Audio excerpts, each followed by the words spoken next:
여러분 안녕하십니까? 5월 30일 토요일 모닝앤 울산 시작합니다.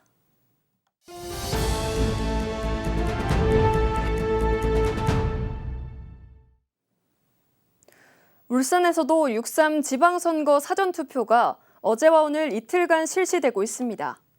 울산 지역 주요 출마자들 상당수도 사전투표 첫날 투표를 행사하고 지지자들의 투표 참여를 호소했습니다. 전우수 기자가 보도합니다.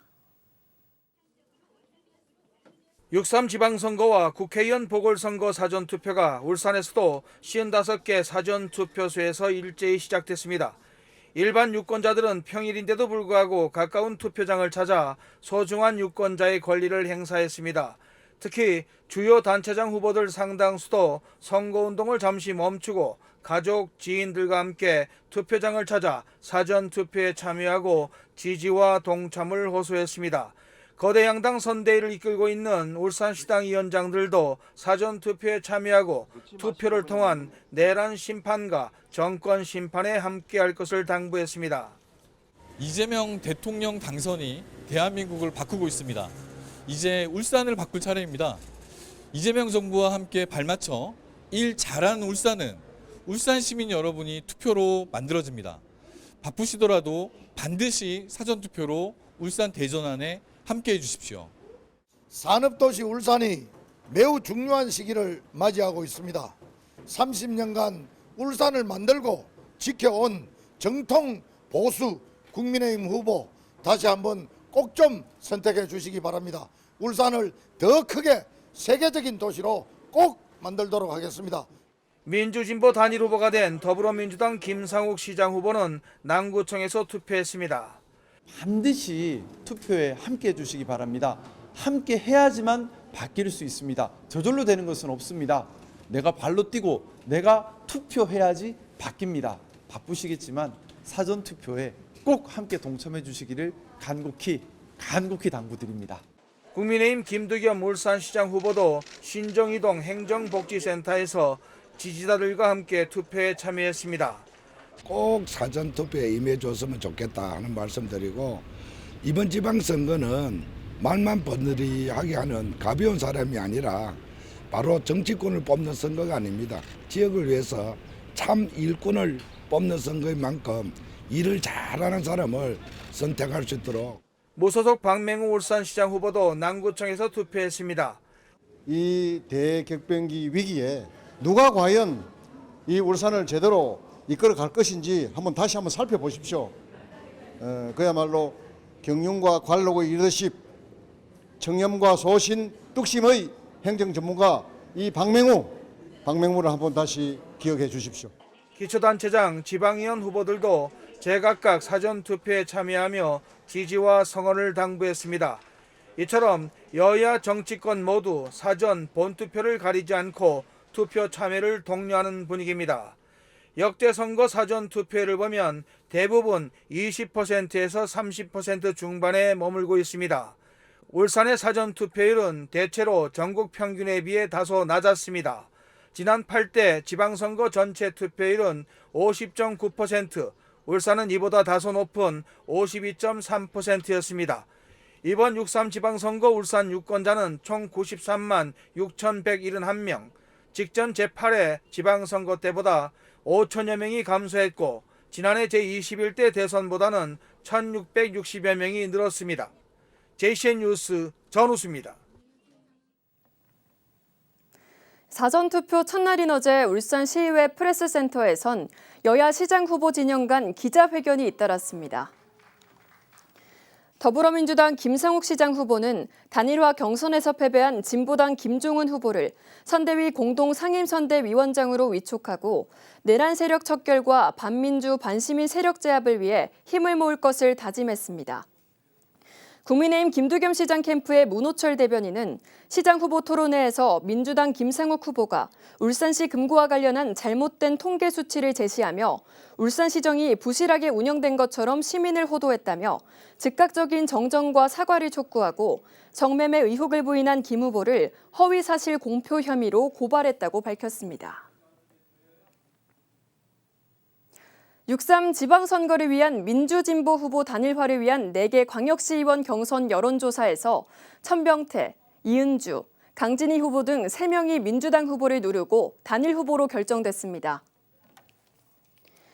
진보당은 이와는 별도로 광역시의원 여야 1대1 구도를 위해 권기백, 황성순, 김한, 임민정 후보 등 4명의 후보가 자진 사퇴했습니다. 이로써 이번 지방선거에서 모두 33명의 후보자를 냈던 진보당은 단체장 후보 중 박문옥 동구청장 후보만 완주하고 비례대표 시의원을 포함한 6명의 시의원 후보와 16명의 구의원 후보가 완주하게 됐습니다. 조용식 울산시 교육감 후보는 어제 인공지능 기반 지능형 환기 시스템을 모든 학교 조리실과 급식실에 구축하겠다는 공약을 발표했습니다. 조 후보는 또 물가 인상을 반영해 급식비 단가를 인상하고 학교 급식 연구소를 설치해 학교 급식의 질을 전국 최고 수준으로 높이겠다고 밝혔습니다. 울주군수 선거는 재선 군의원 출신의 여당 프리미엄을 등에 업은 김시욱 후보와 현직 군수의 프리미엄을 앞세운 이순걸 후보가 치열한 맞대결을 펼칩니다. 특히 두 후보가 내놓은 현금성 공약 대결이 선거판의 또 다른 이슈가 되고 있습니다. 구현희 기자의 보도입니다. 국민 예산 환원제를 1호 공약으로 내세운 더불어민주당 김시욱 후보. 매년 수천억 원이 남는 울주군 예산으로 울주군민 1명당 지역화폐로 150만 원씩을 주겠다는 공약을 내걸었습니다. 개원을 앞둔 울주병원도 소아청소년과와 산부인과를 반드시 갖춰 개원할 수 있도록 하겠다고 약속했습니다. 시내버스 노선을 원상 복구하고 전 국민이 시내버스를 무료로 이용할 수 있게 하겠다고도 밝혔습니다. 울주군에 있는 이 많은 예산들을 1조 6천억이나 되는 예산들을 국민들에게 돌려드리는 국민예산 환원제를 추진하려 합니다. 그 국민예산 환원제는 남는 예산을 허투루 낭비하지 않고 소중히 아껴서 국민들께서 내신 혈세를 다시 국민들께 돌려드리고 지역화폐로 지역 경제를 살릴 수 있는 그런 부자 울주군이 되는, 국민이 부자가 되는 그런 울주군 만들겠습니다. 재선에 도전하는 국민의힘 이순걸 후보는 일자리가 최고의 복지임을 내세웠습니다. 이를 위해 1,000억 원 규모의 청년 성장 펀드를 조성하고 일자리 5만 개를 만들겠다고 공약했습니다. 여기에 생활비 반값 시대를 약속하며 울주군 전 세대에 수도와 전기요금 등으로 연간 100만 원을 지원하겠다고 밝혔습니다. 사실상 김시욱 후보의 1인당 150만 원 지급 공약에 맞불을 놓은 겁니다. 또 AI 기반 버스형 콜택시 도입과 어르신 버스 요금 지원도 약속했습니다.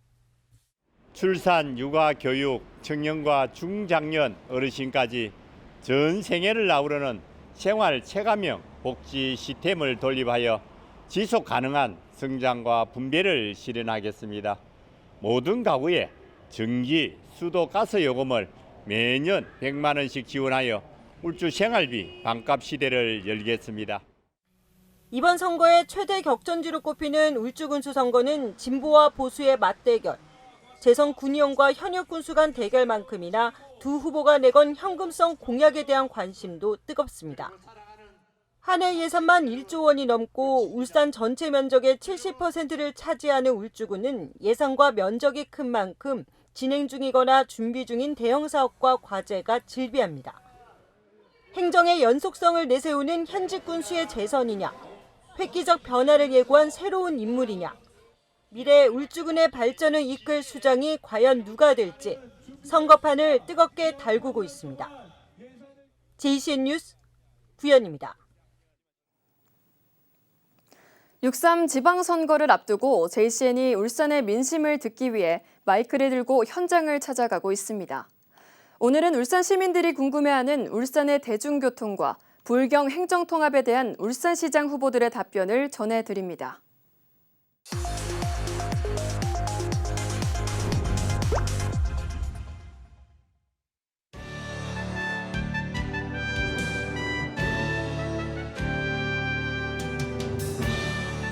울산은 시내버스 등 대중교통이 많이 불편한데 대중교통에 대해 어떤 대책을 갖고 있는지 궁금합니다.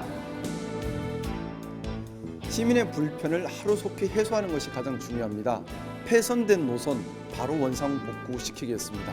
그리고 본질적으로 민영제인 버스 운영 체계를 공영제로 바꿔야 합니다. 이를 위해서는 예산과 사회적 합의가 필요합니다. 여기에 집중하겠습니다. 주민들이 많이 불편해 하시니까 이 부분은 제가 민석국이 다시 당선이 된다면 전반적으로 다시 한번 들여다보겠습니다. 주민이 불편한 부분은 개선을 할 것이고 또 너무 많은 손님이 있을 때는 정편을 해서 불편을 해소하도록 하겠습니다. 지금 상태에서 부분 수정으로는 시민 불편이 여전하기 때문에 앞으로 시민이나 전문가가 참여해서 노선 전반적인 재구조를 설계를 해야 된다. 그리고 데이터 기반으로 운영을 해서 시민 불편을 최소화해야 된다고 봅니다. 불경 행정 통합을 찬성하시는지 반대하시는지 궁금하고요. 만약에 행정 통합이 된다면 울산이 어떻게 달라지는지 궁금합니다. 울산이 통합에 나서지 않으면 국비 확보, 국가사업, 국가시설, 자치권 확보에 모두 손해를 보게 됩니다. 이때 부산 경남이 먼저 통합해버리면 울산의 모든 것들이 빨려나가게 됩니다. 불경 행정 통합 피할 수 없습니다. 피할 수 없다면 우리가 선도해야 합니다. 일시적으로 재정 지원한다는 것은 결국 지방을 발전시키는 제한적입니다. 자치 입법권, 조세권 이런 권한이 이양돼야 지방이 살 수 있습니다. 그런 권한 이양이 되지 않는 상태에서는 절대로 통합할 수 없습니다.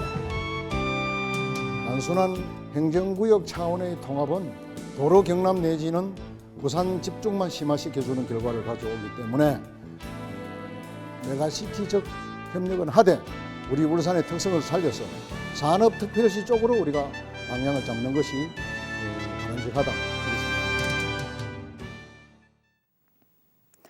중구청은 어제 2026 태화강 마두이 축제 추진 상황 보고회를 열고 안전대책 등 축제 준비 사항을 점검했습니다.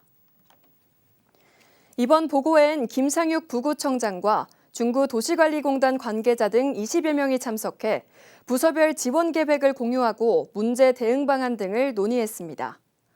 이번 태화강 마두이 축제는 다음 달 19일부터 21일까지 사흘간 중구 태화강변과 성남동 일원에서 열립니다. 울산 웨일즈 프로야구단이 다음 달 주말과 공휴일 홈경기 시간을 기존 오후 1시에서 오후 5시로 변경합니다.